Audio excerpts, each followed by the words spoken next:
Hey everyone, Cerebral Tackle here. Now that the fireworks show's all wrapped up, we're going to go out to one of my favorite haunts and see if we can't get on a few fish.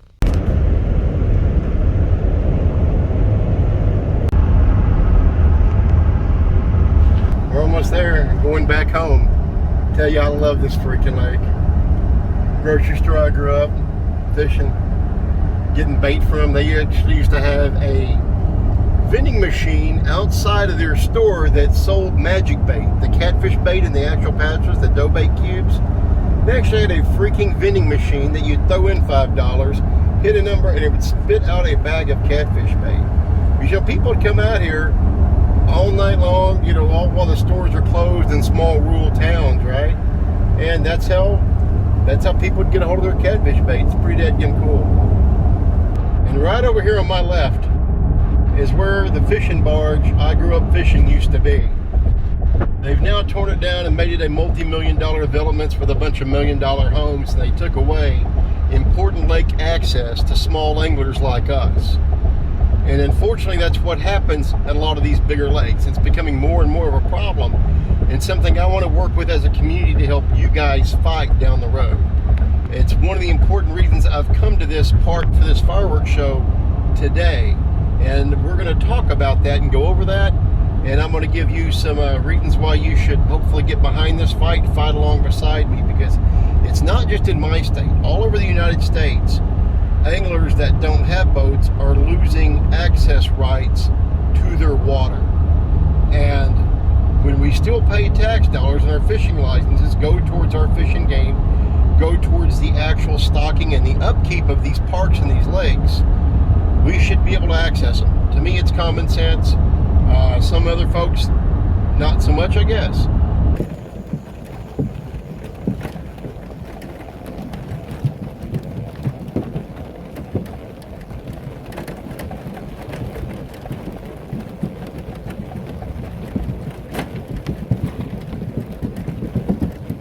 Hey everyone, Cerebral Tackle here. We're out here at one of my favorite fishing holes, doing a little fishing tonight, and well, the fishing isn't exactly what I expected it to be.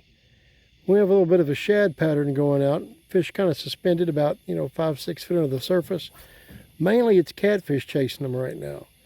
I've caught one little kitty on a jig and then another, crappie on a jig. The crappie was decent.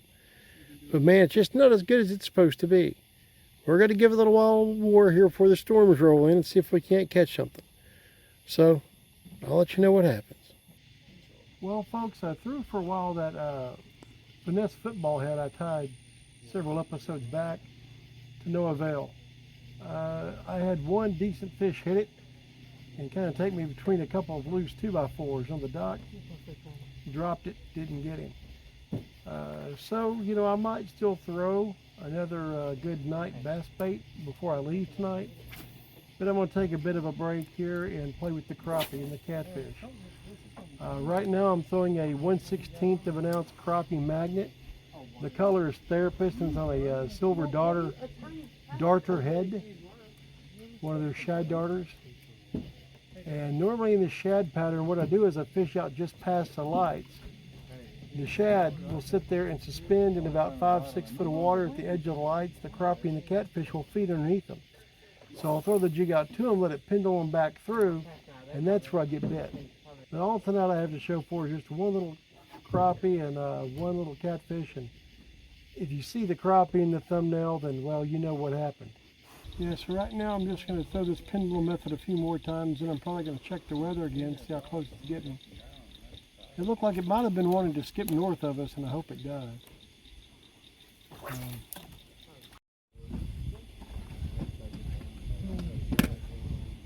Yeah, I'm going to throw this crappie jig out a few more times before checking on the weather and seeing if those storms are going to finally get us. But I've had 100 fish days out here doing this little method. Say 100 fish nights technically, fishing the lights, but no dice. I mean, normally I'll get several catfish involved when I'm fishing for the crappie doing this, because they'll hit this crappie jig just as easy. But tonight, just the one crappie and the one catfish. I may try to change up color. Normally, it's not this hard. But of course, I planned on coming out here and doing some filming, and you see what happens. As always, best laid plans. But tell you a little bit about the gear that I'm using. I'm using a Shimano Nasky reel, one of the small like 1000 series reels. And then I have a St. Croix Champion, a medium light rod. I'm using 6-pound AbrazeX by Seagar. And I have that 1/16 of an ounce crappiemagnet and Therapist with the silver darter shad head. And normally that Therapist color, okay, what it is a purple with a chartreuse tail. And normally that color is a great combination for around the lights at night for crappie. I hope to catch one here on film because, like I said, normally it's money. But tonight it just hasn't really done what it's supposed to do. Oop. Oh, and I missed him. I was too busy about to give y'all some good news. It looks like the dock is clearing out. We're about to have the thing to ourselves, which means I'll get to move to the spot I want to be. Now, I just kind of threw in that general direction when I got that hit just now. So, we might be on some fish yet. You have a good night. You too, guys. We appreciate y'all. Y'all have been great to fish alongside. Thank you. It's been fun fishing with you, my friend. You picked a good jig. Thank you. What'd you have on earlier? I thought I had on, right just then, I thought I had on a little crappie, but it was just a patch of hydrilla. What's your YouTube name again? Cerebral tackle. Okay. See ya. Come on and say hi. It's good meeting you. What they were doing when we got down here is they were suspending night crawlers under a bobber, about 4 or 5 foot deep, and they were catching those catfish that were up there suspending, hitting those shad schools. And they didn't know that they could save their night crawlers by throwing on a jig and doing like a jig and bobber. So I spotted one of them with that information. He tied on a jig, and the one he happened to tie on was a white and chartreuse. Normally I wouldn't recommend that for night, but fishing around large sodium lights like this, it works. And sure as heck, he threw it for a little bit, he stuck with it, and he started catching a couple of fish. He wanted to catch a crappie. Crappie, he said, was his favorite. So he caught a couple of catfish on it. You can even catch catfish at night on a crappie jig, folks. You had something break a line too. Oh, that's right.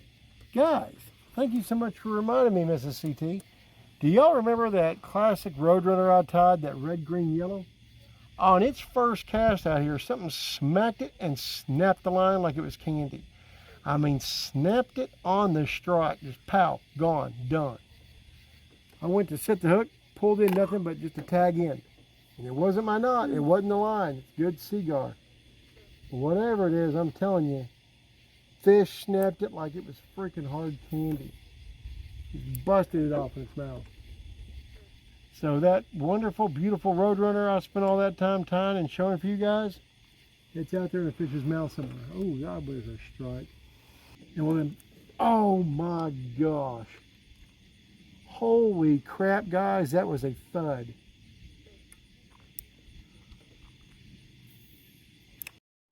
Yeah, guys, to show you what I'm throwing at is right there at that corner. You kind of see all the lights kind of cast out there on the water and kind of come to a bit of an edge there.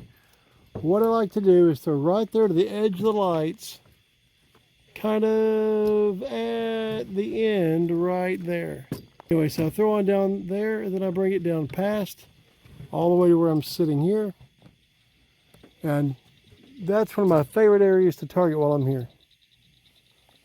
All right, everybody, here's what I'm gonna do. I'm gonna change it up. I'm gonna get away from that Therapist. I'm gonna go with this white and that I was telling you about. I had it backwards. I thought the tails were white. No, the tails are the clear with the blue and silver and black flake, and the body is the pearl white. I'm gonna use this in these lights and around these lights for once. Again, I'm sticking with the same crappiemagnet. There was a gar from across the top of the water just then, sipping, eating things. So I'm going to thread this bad boy on, and then I'm going to give you guys one of my little secrets. I've spoken about it in a previous video. Don't know whether you guys have seen that particular video. I tend to like to use a certain scent for both bass and crappie. Now my favorite bass scent is a bass scent. But my favorite crappie scent is also a bass scent, but a slightly different one. I've talked about it before. I talked about it on my my Christmas time wish list kind of video. It's made by Bass Dynasty and it's called Threadfin Shad Slime. Now, as you guys may have seen on my my how-to playlist, my scent hack, this is my bag of scents that I always take with me, and this is my Threadfin Shad Slime. What I'll do is I'm going to take it on this jig and I'm just going to dab it. A little bit goes a very long way. I'm going to push out the syringe with just the slightest bit of drop is on there. I'm going to take that drop and spread around there on that bait a little bit. As you can see, there's not a lot left in this syringe. It gets used a lot. Drop it mess free back down there, and I'm ready to fish with it. Now I'm hung on some brush. Now, being the fact I'm hung on this brush, I want to show you guys something else. Okay folks, so what I have right here is made by Lelandslures. It's called a lock and knock. And it's kind of a new take on an old way of getting hung up or unhung. As you can see, they come in a pack of 3, and there's these little cylindrical lead doohickeys that have kind of a plastic insert. You'll twist your line into that plastic insert. It'll go down and hopefully get you hung up. I got these from Leland's here a while back. We're going to try them for the first time and see how it is they work. Alrighty guys, what you do is you have your lock and knock here, right? You turn the little dial on top, the little white plastic notch there, until the slit is open down the side. And then you're going to take the pointed end down towards your bait, lay your line in there, and twist the lock and knock to where your line is enclosed inside there, pre-sliding. Then you're going to try to give it a good taut line, let it down on top of the bait,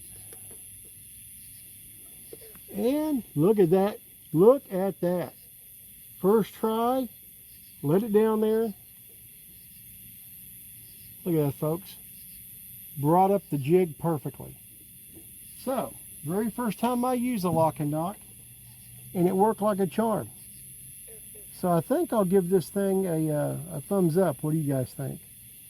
Again, it's made by Lelandslures. It's called the lock and knock. They come in a pack of 3. I want to say for like $7 or $8 or something.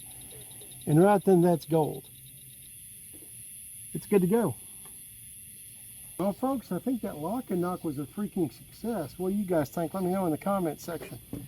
I mean, I just dropped that thing down there. It popped that jig right off. Easy as pie. Now, I know they include 3 because you might lose one now and then. I used to take spark plugs, use spark plugs, clean them up real good, get all the grease and crap off of them, right? Clean them up to where they're immaculate. Then I would take a snap swivel, use the barrel inside, and I would slide the barrel inside of the snap swivel over the gap and seal it down. Then I would clip the snap end of the snap swivel onto my line, let it go down, lift the rod tip a few times, and bang it loose. Then what I did, when they started coming out with Lucky Craft crankbaits and crankbaits that cost $15 and $20 a pop, so that I didn't screw up the paint jobs on them, what I would do is I would dip them in Plasti Dip. A couple of coats of Plasti Dip, let them dry and sit real good. That way they didn't cut and mar up my baits. Oh, and there was a thump and I missed it. It was closer in, so I'm gonna give it. Did y'all hear that? Please tell me y'all just heard that big splash behind me. Something come up there and smacked the top of the water hard. Beautiful out here at night when we're the only ones out here. Hearing all the bugs chirping, all the frogs, all these little tree frogs, and you get a couple of big old bullfrogs back behind you. Beautiful, love it. Well guys, you've all heard the saying, that's why they call it fishing and not catching. One of those nights. The missus got a strike. I've got several strikes and nest and 2 little fish. And, well, I say little. The catfish was was an embarrassment. The crappie wasn't horrible. I mean, it was gigantic, but it was a decent fish. I'm going to throw out a couple more casts, and then if I don't catch anything, I'm probably going to hang it up. Oh, there we go. I got a fish. Oh, it.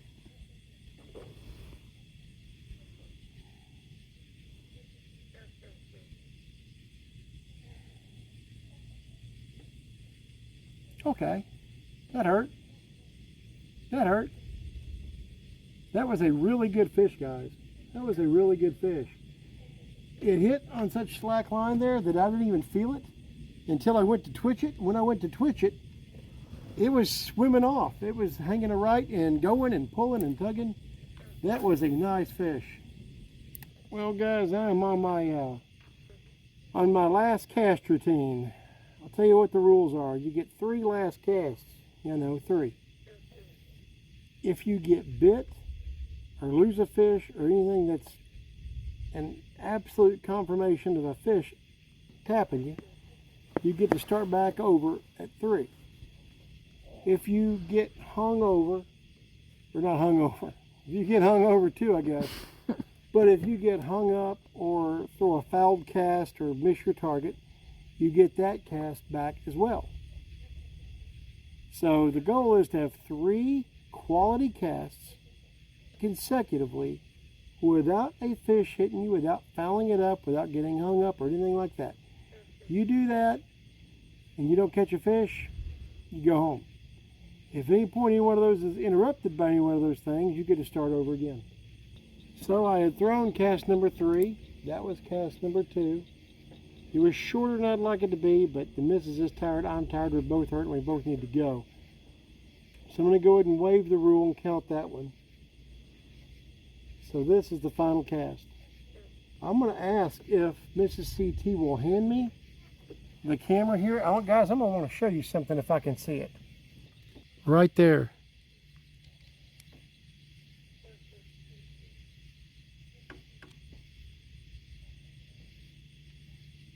Guys, I know it's hard to see right there on the surface, but those are a ton of little hatchling fish of some sort swimming around down there. I know it's very pixelated. And guys, I have no idea what those are, but those are interesting. And something's come up and taken a few shots at them right here too. I just figured it was all the bluegill eating the bugs under the lights, but no. Wouldn't think they're bluegill because they're, you know, kind of in a school. Catfish will do that. Crappie do school, but they don't school when they're young like that. They just, when they school, they kind of hang out in a community. They don't actually kind of move together and swirl together. Catfish will do that. Shad will do that. So I'm wondering if it's one of those. Anyway, this, I guess, is the official last cast. That one got me distracted. Oh, and missed him. Okay, one last parallel here to the lights. I've got to catch a fish on this one to stick around. Well, that was it. Well, guys, it's getting that time. So anyway, guys, I appreciate you showing up. You don't always catch them. It is what it is. But the important thing is that you get to go out there, listen to the wonderful nighttime sounds of all the frogs and crickets and everything chirping and croaking away. Get to see a couple of bats and purple martins swooping down at mosquitoes and bugs and picking them up off the water and out from in front of your face. What's important is that you get out and you enjoy it, right? Because it's all about fishing. It's all about doing it with the people you love. So guys, I appreciate each and every one of you. As always, thank you for showing up. If you don't mind, like, even though it's one bum video, leave a comment, share, subscribe even. And until next time on the water, you know what to do, man. Get out there and keep it wet.